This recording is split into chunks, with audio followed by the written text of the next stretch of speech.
Dry bulb temperature and wet bulb temperature, इसको short में बोलते हैं TB, T एंड WBT। तो फर्स्ट हम बात करते हैं DBT की। ठीक है, ड्राई बल्ब टेम्परेचर सिंपली वही सामान्य तापमान होता है। इसे ड्राई बल्ब टेम्परेचर इसलिए कहते हैं क्योंकि इसका जो है थर्मामीटर का बल्ब हमेशा सूखा रहता है, इस पर नमी का कोई इफेक्ट नहीं पड़ता है। सिंपल एयर होता है उसका टेम्परेचर होता है, उसी को हम ड्राई बल्ब टेम्परेचर बोल देते हैं। इम्पोर्टेंट पॉइंट ये है कि हम वेट बल्ब टेम्परेचर कैसे समझते हैं। वेट बल्ब टेम्परेचर बहुत इम्पोर्टेंट है। ये कोई संप है, इसमें वाटर भरा हुआ है।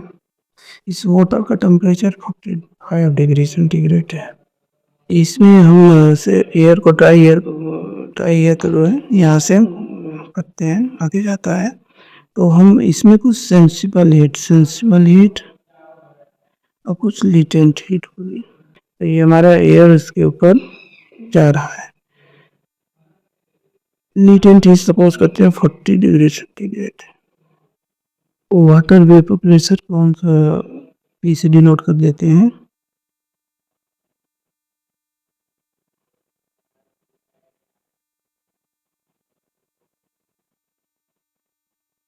वाटर प्रेशर पे वेपर प्रेशर P है। पार्शियल वाटर प्रेशर, एयर का वाटर प्रेशर जो है P स्टार से डिनोट कर देते हैं।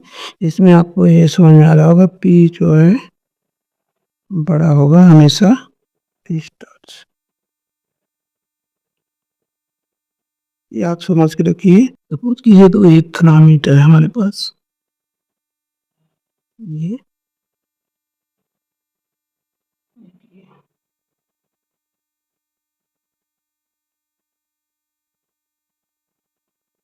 एयर वही पास हो रही है इधर से। इसमें हमने एक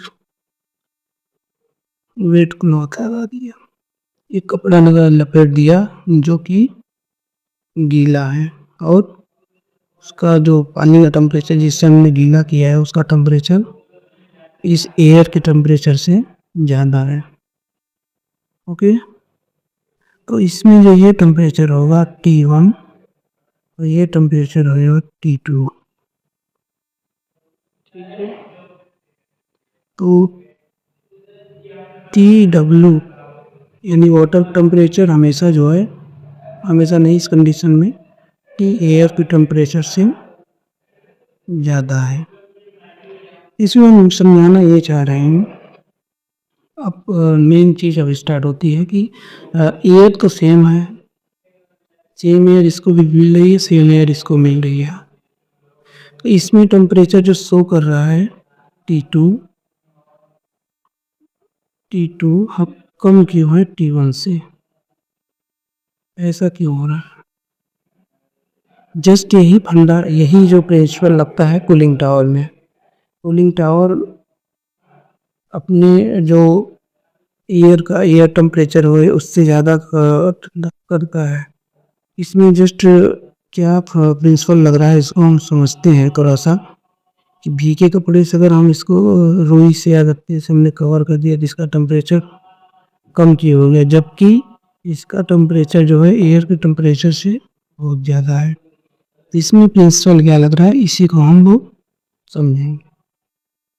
ओके, हम लोग अब थोड़ा सा समझने का प्रयास करते हैं। क्योंकि भीगे कपड़े का तापमान हवा के तापमान से अधिक है।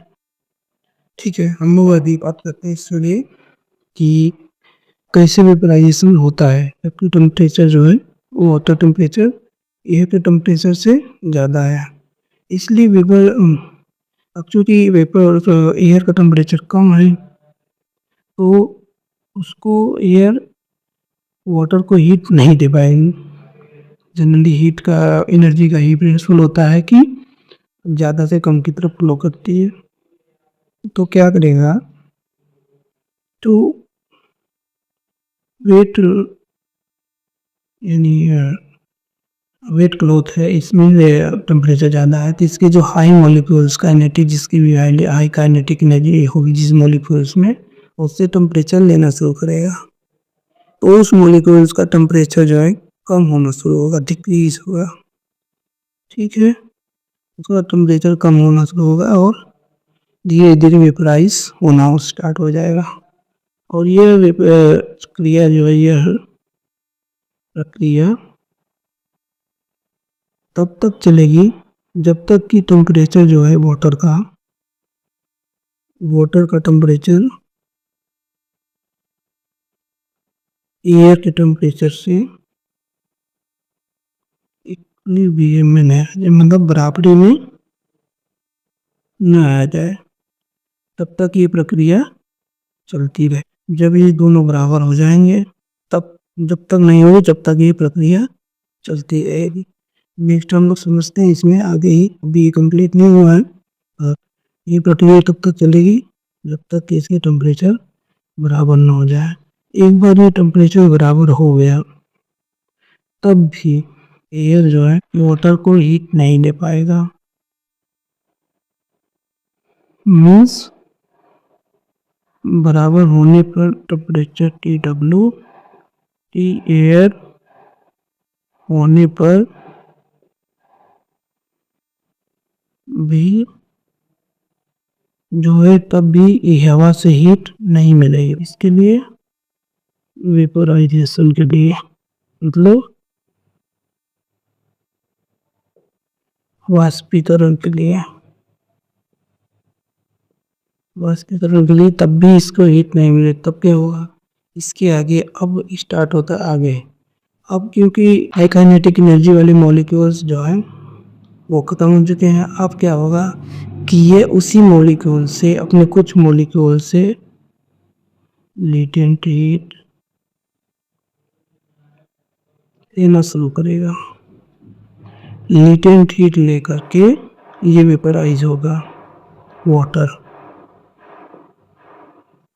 ओके, लेटेंट हीट से वेपराइजेशन स्टार्ट कर लेगा। अब ये वेपराइजेशन स्टार्ट हो जाती है, फिर भी चलती रहती है, और इसका तापमान जैसे वेपर अपने मॉलिक्यूल से हॉट वाटर है, ये वाटर है, लेटेंट हीट लेकर के वेपराइज होगा, इसका टेम्परेचर जो है डाउन होता जाएगा। अब इस कंडीशन में इसका टेम्परेचर जो है टी वाटर का लेस देन टी एयर हो जाएगा, एयर से भी टेम्परेचर इसका कम हो जाएगा। अब वेपराइजेशन के लिए हीट हवा से, जैसे ही हीट जो है टेम्परेचर एयर से कम हो गया, तो इसको वेपराइजेशन के लिए एयर से हीट मिलने लगी। अब ये वेपराइजेशन कहाँ से होगा वाटर का, एयर से होने लगेगा, क्योंकि एयर एक बहुत ह्यूज मात्रा में है, पर्टिकुलर सर्कुलेशन एयर की चल रही है नेचुरल एयर से, तो water less than T air, तो वेपराइजेशन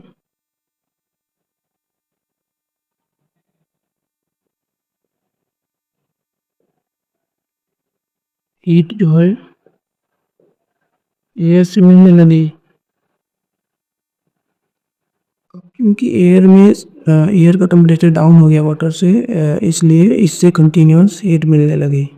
अब ये ही एयर तो कम है नहीं, सब बहुत ज़्यादा मात्रा में, ह्यूज मात्रा में, तो ये सर्कुलेशन चलने लगा। अब कंटिन्यूस जो है, कंटिन्यूस वेपोराइजेशन यानी वाष्पीकरण स्टार्ट हो गया। कहाँ से, बाई एयर हीट। अभी क्योंकि एयर बहुत ज़्यादा सफिशिएंट मात्रा में, तो एक कंटिन्यूस वेपराइजेशन स्टार्ट हो गया। अब इस टेम्परेचर में, जिस टेम्परेचर पे ये वेपराइजेशन स्टार्ट हुआ, ये कंडीशन जो होगी अभी की स्टेडी स्टेट में आ जाएगी क्योंकि कंटिन्यूस चल रहा है। ये स्टेडी स्टेट में वेपराइजेशन चलता रहेगा कंटिन्यूस। ओके। अब जो बाहर वाटर टेम्परेचर होगा, अब जो वाटर टेम्परेचर होगा तो सही से थोड़ा सिंपली दोहराते हैं। स्टेडी स्टेट में कंटिन्यूस वेपराइजेशन स्टार्ट हो गया। इस समय का जो वाटर टेम्परेचर होगा इस कंडीशन में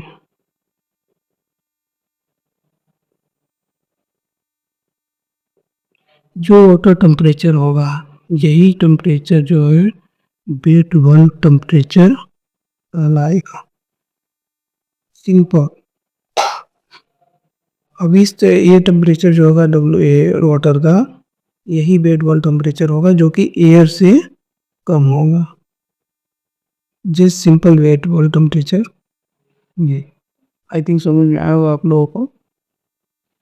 मैं एक बार फिर से इसको रिपीट कर देता हूँ, समराइज कर देता हूँ। जब ये हमने एक सेम टाइप के थर्मामीटर लिए, सेम एयर फ्लो कराया दोनों के लिए, एक में हमने वेट कपड़ा उनका गीला कपड़ा हमने लपेट दिया इस पे, इसका टेम्परेचर एयर का टेम्परेचर से ज़्यादा था। अब क्या हुआ कि वेपराइजेशन इसको तो करना था, वेपर बनना था, बट हीट नहीं मिल पा रही थी, तो इसने अपने इंटरमॉलिक्यूल्स जो अंदर जो है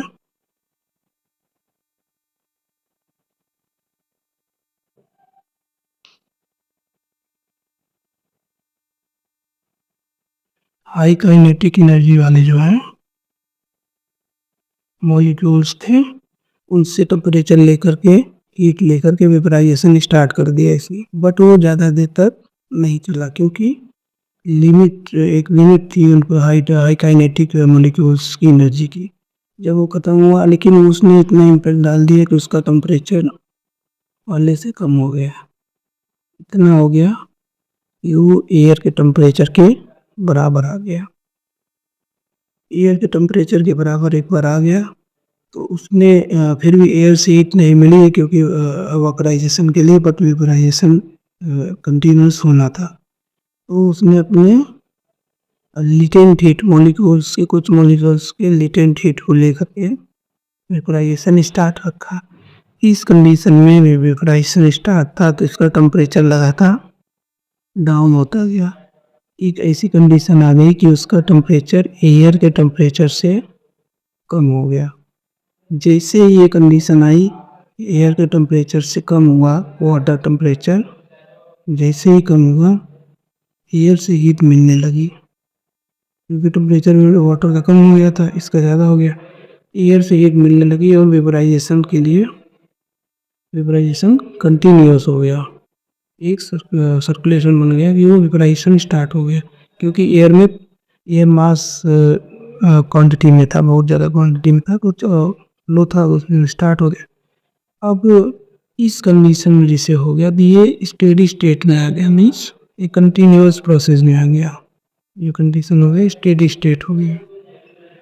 अब इस स्टेट में जो वाटर का टेम्परेचर होगा जहाँ भी ये कंटिन्यूस ये प्रोसेस स्टार्ट हुआ वो जो वाटर टेम्परेचर उस समय होगा वही वेट वाल्व टेम्परेचर होगा। बस जस्ट इतना ही था, ये मोस्ट इम्पोर्टेंट था। अब आगे इसी की ज़रूरत पड़नी होगी पूरी कुली टाउन। नेक्स्ट हम कुछ कंडीशंस को देखेंगे, कैसे कैसे किस कंडीशन से क्या इफेक्ट आता है वाटर वेपराइजेशन में, उसको हम लोग थोड़ा देखते हैं। फिर कुछ कंडीशन को अप्लाई करते हैं हम।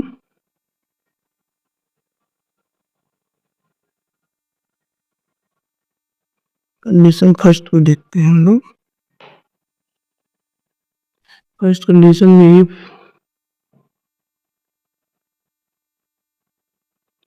वाटर जो है एयर से ज़्यादा है, जो हमने अभी देखा है। इस कंडीशन में क्या होगा, और एयर विल अनसेचुरेटेड।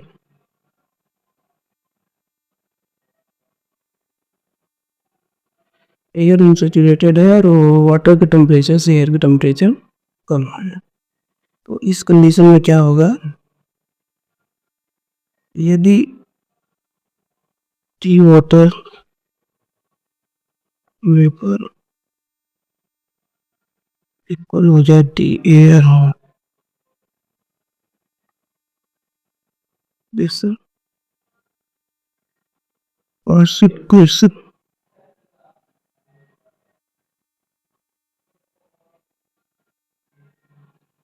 तो वाटर वेपोराइजेशन इस कंडीशन तक चलती रहेगी टिल इस कंडीशन तक।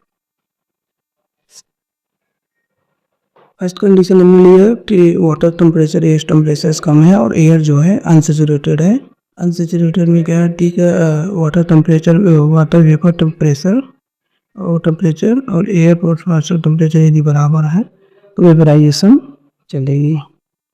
नेक्स्ट यदि टी वाटर का जो है ज़्यादा हो जाए, टी WTC जो कि नॉर्मल होगा, ये होता ही है।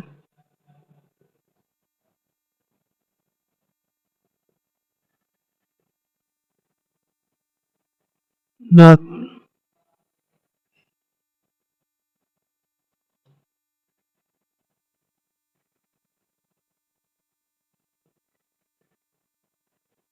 तो क्या होगा, कूलिंग किसी भी कंडीशन में, इस कंडीशन में यदि है तो कूलिंग किसी भी कंडीशन में होगी।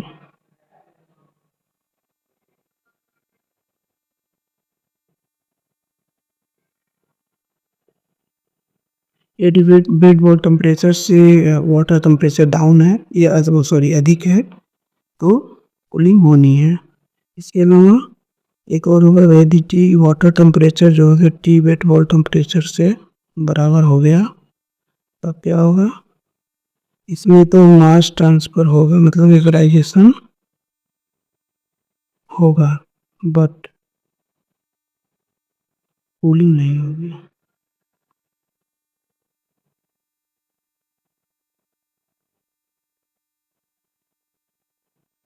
नहीं होगी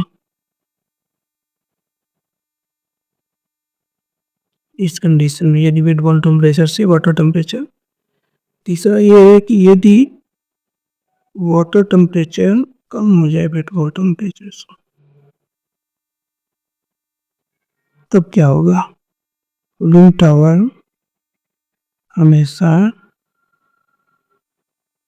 WBT बेड वॉल टेम्परेचर तक ही ठंडा करता है या कर सकता है। तो इस कंडीशन में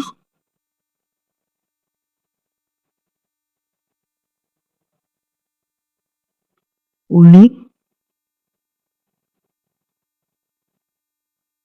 नहीं होगी।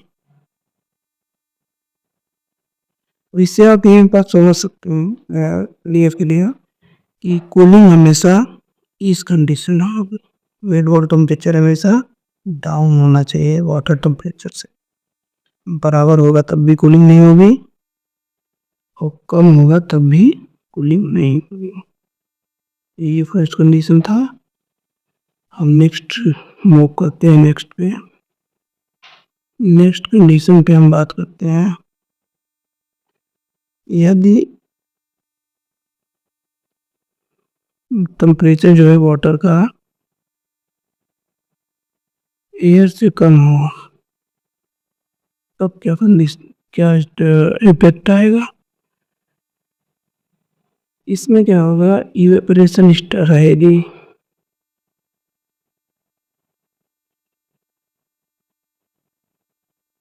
होगा मतलब वाष्पीकरण होगा क्योंकि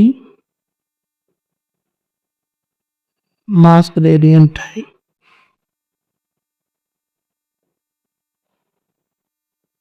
ये तब तक होगा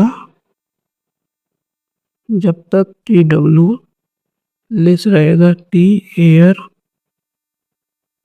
ड्यू पॉइंट से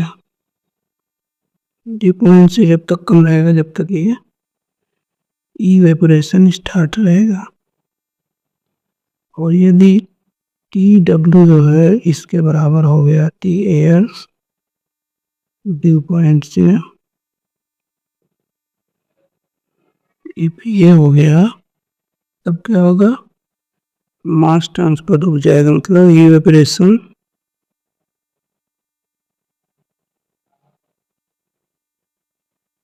नहीं होगा, no mass transfer, no evaporation. ऐसे कंडीशन में इस प्रोसेस हो सकता है। नेक्स्ट एक कंडीशन की बात कर लेते हैं। Condition third, if A is saturated या रहता, क्या होगा,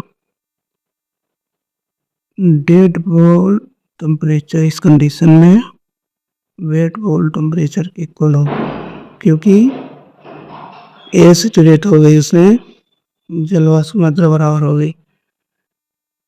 इस कंडीशन को देखकर हम यह समझ सकते हैं क्या है, राइमिंग फोर्स हमेशा डेल्टा टी, मतलब टेम्परेचर डिफरेंस,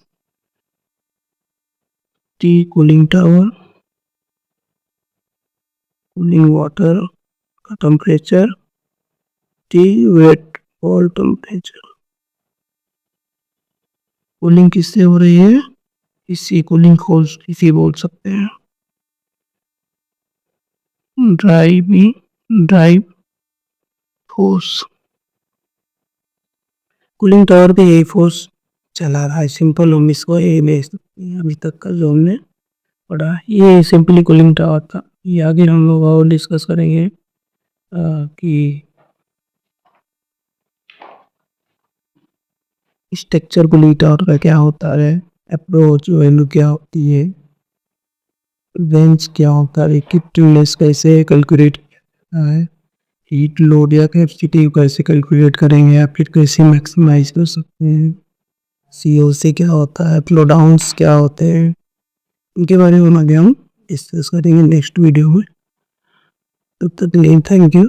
आप लोग पढ़ते रहिए कंटिन्यूस, क्योंकि कंटिन्यूस लर्निंग ही आपको परफेक्ट बना